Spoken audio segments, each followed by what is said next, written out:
તો ટેગ પોલિસિંગની દિશામાં ગુજરાત પોલીસની વધુ એક સિદ્ધિ, જેમાં NAFISની મદદથી છેલ્લા 9 મહિનામાં 80 ગુના ઉકેલાયા છે.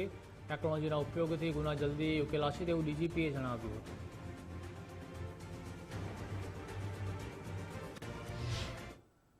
એક પોર્ટલ છે નાફિસ પોર્ટલ, એટલે તમામ જગ્યાનું જે આ ફિંગરપ્રિન્ટ આપણે કલેક્ટ કરીએ છીએ બનાવના સ્થળ ઉપરથી એ ત્યાં અપલોડ થઈ જાય છે.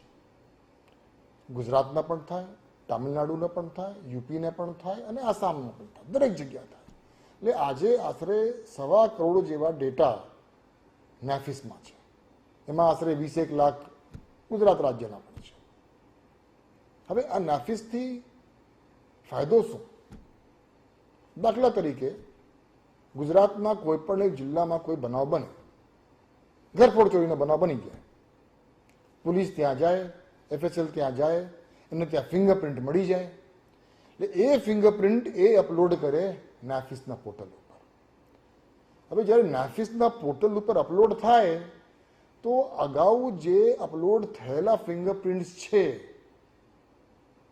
એ પૈકી કોઈ પણ એક ફિંગરપ્રિન્ટ સાથે મેચ થઈ જાય તો આપણે આ ગુના ડિટેક્ટ થઈ જાય છે.